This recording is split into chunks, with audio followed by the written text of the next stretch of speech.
ദൈവതിരുനാമത്തിന് മഹത്വം ഉണ്ടാകട്ടെ.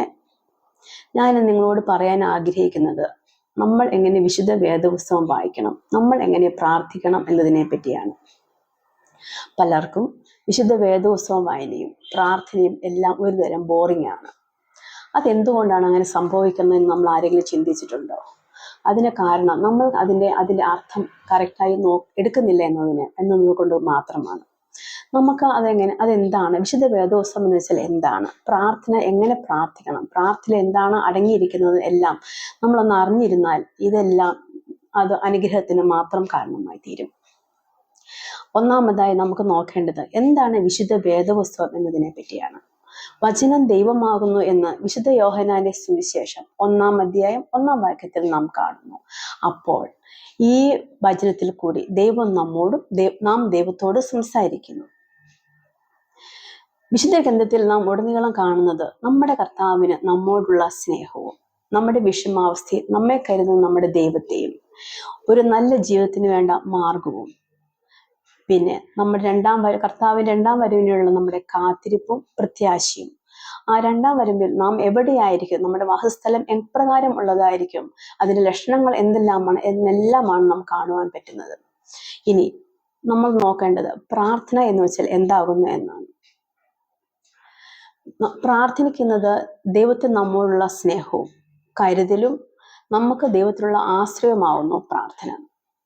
നമ്മുടെ ആവശ്യങ്ങൾ നമ്മൾ യാചിക്കുന്ന മുമ്പേ നമ്മുടെ പിതാവ് അറിയുന്നുവല്ലോ എന്ന് വിശുദ്ധ മത്തായിയുടെ സുവിശേഷം 6-ാം അധ്യായം 8-ാം വാക്യത്തിൽ നാം കാണുന്നു.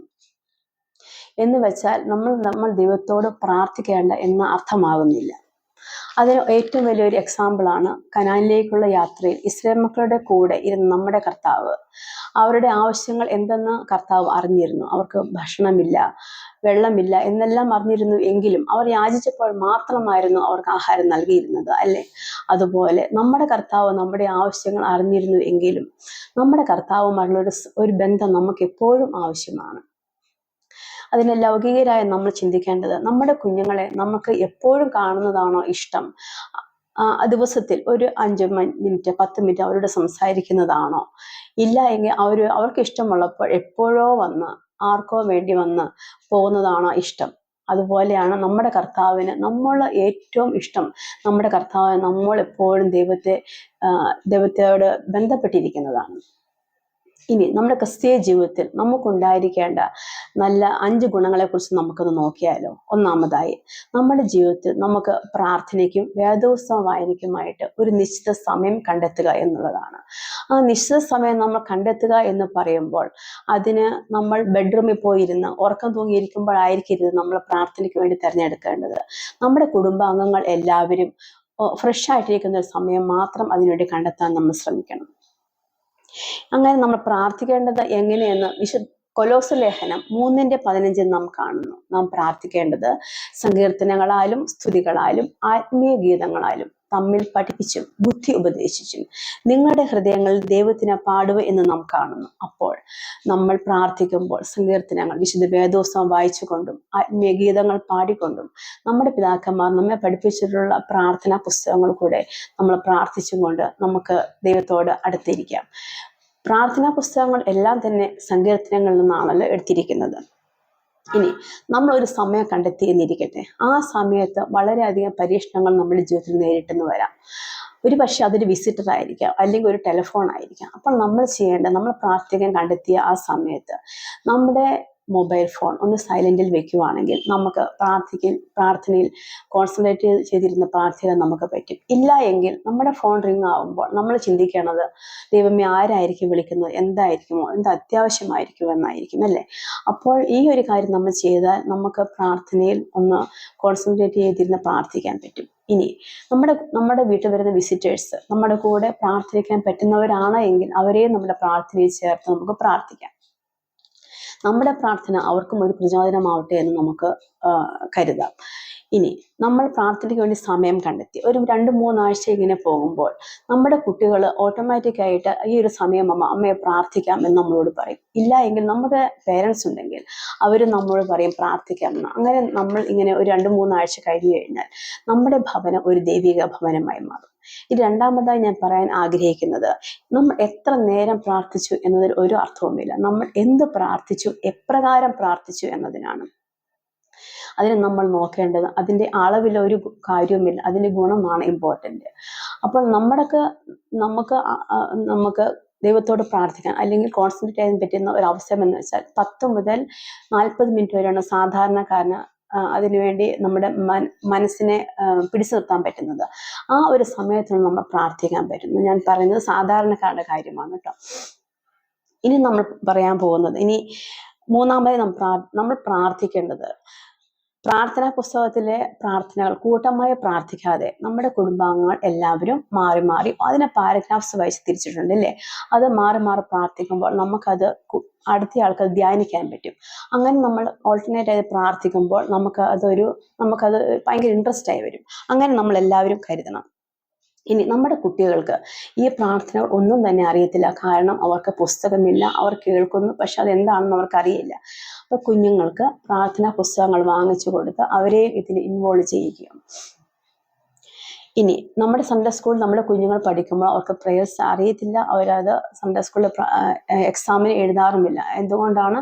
അവർക്ക് പ്രാർത്ഥന അറിയില്ല, അതിൻ്റെ വേർഡിങ്സ് അറിയില്ലാത്തതുകൊണ്ട്. അപ്പോൾ ഇന്നു മുതൽ നമ്മളെല്ലാവരും ചിന്തിക്കണം, നമ്മുടെ കുഞ്ഞുങ്ങൾക്ക് പ്രാർത്ഥനാ പുസ്തകം വായിച്ചു കൊടുത്ത് നമ്മുടെ പാരഗ്രാഫ്സ് വൈസ് എല്ലാവരും മാറി മാറി പ്രാർത്ഥിക്കുമ്പോൾ നമുക്ക് അത് നല്ലപോലെ ധ്യാനിക്കാൻ പറ്റും. കൂട്ടമായി പ്രാർത്ഥിച്ചു പോകുമ്പോൾ അത് നമുക്ക് ധ്യാനത്തിന് കാരണമാവത്തില്ല.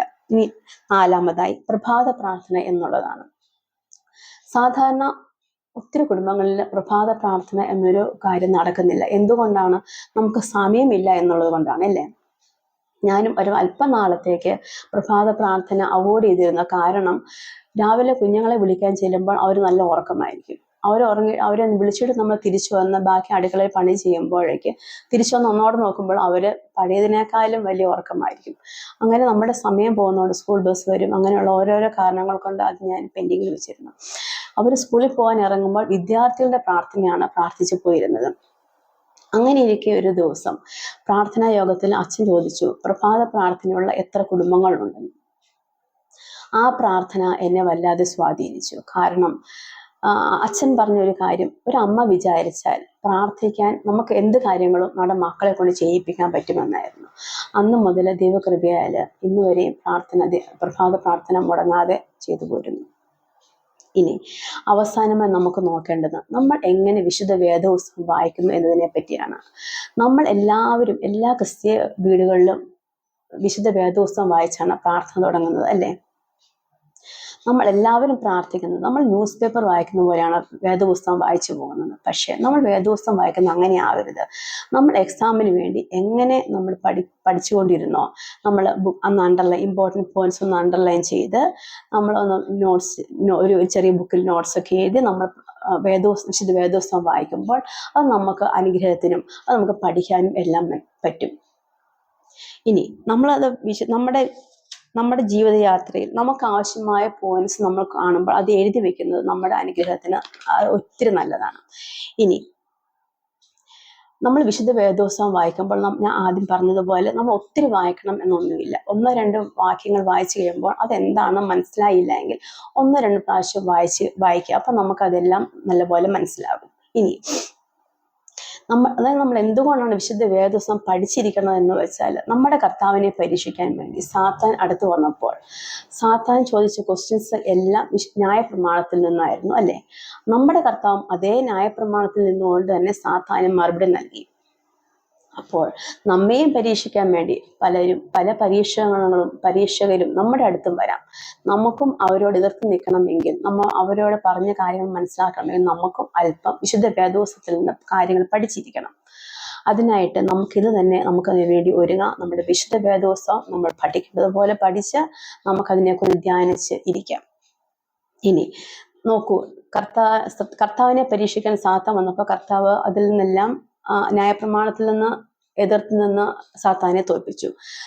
ഹവ്വായെ നോക്കൂ, ഹവ്വായ്ക്ക് എന്താണ് സംഭവിച്ചത്? സാത്താൻ അതേ പ്രകാരം ഹവ്വായുടെ അടുത്തും ചെന്നു. സാത്താൻ ചോദിച്ച ചോദ്യങ്ങൾക്ക് ഹവ്വ ആൻസർ പറഞ്ഞപ്പോൾ സാത്താൻ രണ്ടാമത്തെ ക്വസ്റ്റ്യൻ ചോദിച്ചു, ഈ നിൽക്കുന്ന തോട്ടത്തിന് നടുവിൽ നിൽക്കുന്ന വൃക്ഷത്തിന്റെ ഫലം തിന്നരുത് എന്ന വാസ്തവമായി ദൈവം കൽപ്പിച്ചിട്ടുണ്ടോ എന്ന് പറഞ്ഞു. ഹവ്വ ആൻസറും പറഞ്ഞു, ഇത് തിന്നുന്ന നാളിൽ നിങ്ങൾ മരിക്കുകയും നിങ്ങൾ ദൈവത്തെ പോലെ ആകും എന്ന് ദൈവം അറിയുന്നു എന്ന് പറഞ്ഞപ്പോൾ ഹവ്വായ്ക്ക് ഡൗട്ട് തോന്നി, അല്ലെ? അതാണ് ആ എല്ലാ ഏദൻ തോട്ടത്തിലെ പ്രശ്നങ്ങളുടെ എല്ലാം കാരണം, ഒരു സംശയമായിരുന്നു. ഇങ്ങനെ നമ്മുടെ ജീവിതത്തിലും അവർ എന്തെങ്കിലും പറഞ്ഞുകൊണ്ട് നമ്മുടെ അടുത്തിലേക്ക് വരുമ്പോഴും നമ്മളും ഓർക്കും, അത് ശരിയാണല്ലോ, അങ്ങനെയാണ് നമ്മുടെ സഭയിൽ നിന്ന് ഒത്തിരി പേര് മാറിപ്പോകുന്നത്. ഇതാണോ ശരി, അതാണോ ശരി എന്ന് വിവേചിക്കാനുള്ള കഴിവ് നമുക്കില്ലാതെ പോകുന്നു. അതുകൊണ്ട് നമ്മൾ ഇന്നു മുതൽ വിശുദ്ധ വേദപുസ്തകം പഠിച്ച് നമ്മുടെ അടുത്ത് വരുന്ന ഉപദേശകരെ നമ്മൾ കർത്താവിന്റെ വിശുദ്ധ ഗ്രന്ഥത്തിൽ നിന്ന് തന്നെ നമ്മൾ നേരിടാൻ പഠിക്കണം. ഇനി നമ്മുടെ ഈ തലമുറയിൽ എന്തെല്ലാം അനുഷ്ഠ സംഭവങ്ങളാണ് സംഭവിച്ചുകൊണ്ടിരിക്കുന്നത്, അല്ലേ? അത് നമ്മൾ ചെറിയവർ എന്നില്ല, വലിയവർ എന്നില്ല, എല്ലാ ഏജ് ഗ്രൂപ്പുകാരും ഈ ഓരോരോ പ്രശ്നങ്ങൾ അഭിമുഖീകരിച്ചാണ് പോകുന്നത്. അതിനെല്ലാത്തിനും പ്രധാന കാരണം എന്താണെന്ന് ചിന്തിച്ചിട്ടുണ്ടോ? ദൈവത്തെ ഭയമില്ല എന്നത് തന്നെയാണ് ഏറ്റവും വലിയ കാരണം. നമ്മുടെ ജീവിതത്തിൽ നമ്മുടെ കുഞ്ഞുങ്ങൾക്കും നമുക്കും വളർന്നു വരുന്ന തലമുറയ്ക്കും ഏറ്റവും അനിവാര്യമായ ഒരു പുസ്തകമാണ് സദൃശ്യവാക്യങ്ങളുടെ പുസ്തകം. ഉദാഹരണമായിട്ട് നമുക്കൊരു 3 സദൃശ്യവാക്യങ്ങളുടെ പുസ്തകത്തിൽ നിന്ന് 3 വാക്യങ്ങൾ നമുക്ക് നോക്കാം. ഒന്നാമതായി സദൃശ്യവാക്യങ്ങൾ 1:7 ഇപ്രകാരം കാണുന്നു: യഹോവ ഭക്തി ജ്ഞാനത്തിന്റെ ആരംഭമാകുന്നു, ഭോഷന്മാരോ ജ്ഞാനവും പ്രബോധനവും നിരസിക്കുന്നു. രണ്ടാമതായി സദൃശ്യവാക്യങ്ങൾ 22:6 ബാലൻ നടക്കേണ്ടുന്ന വഴി അവനെ അഭ്യസിപ്പിക്കുക, അവൻ വൃദ്ധനായാലും അത് വിട്ടുമാറുകയില്ല. മൂന്നാമതായി സദൃശ്യവാക്യങ്ങൾ 13:6 വടി ഉപയോഗിക്കാത്തവൻ തൻ്റെ മകനെ പകയ്ക്കുന്നു, അവനെ സ്നേഹിക്കുന്നവനോ ചെറുപ്പത്തിലെ അവനെ ശിക്ഷിക്കുന്നു എന്ന് കാണുന്നു. നമ്മുടെ ഈ തലമുറയ്ക്ക് ഏറ്റവും അതിനകത്ത് ഓരോ വാക്യങ്ങളും എടുക്കുമ്പോൾ നമുക്ക് പഠിക്കാനുള്ള ഒത്തിരി കാര്യങ്ങളുണ്ട്. അപ്പോൾ സദൃശ്യവാക്യങ്ങളുടെ പുസ്തകം നമ്മുടെ വീട്ടിൽ വായിക്കുമ്പോൾ എന്തൊക്കെ സാഹചര്യങ്ങൾ ഇപ്പോൾ സംഭവിക്കുന്നു അതെല്ലാം വ്യക്തമായി അതെങ്ങനെ നമ്മൾ നേരിടണമെന്ന് കർത്താവ് നമ്മെ പഠിപ്പിക്കുന്നത് കാണുവാൻ സാധിക്കും. ഈ പറഞ്ഞ 5 കാര്യങ്ങൾ നമ്മുടെ ജീവിതത്തിൽ ഒന്ന് മാറ്റം വരുത്തിയാൽ നമുക്കിതെല്ലാം നമ്മുടെ കർത്താവിനോട് കൂടുതൽ അടുത്ത് ജീവിക്കുവാനും നമ്മുടെ ദൈവത്തെ കൂടുതൽ സ്നേഹിക്കുവാനും നമുക്ക് കഴിയും. വീണ്ടും ഒരു വീഡിയോയുമായി വീണ്ടും വരുന്നവരെ ദൈവത്തിന് നാം മാത്രം മഹത്വപ്പെടുത്തുമാറാകട്ടെ.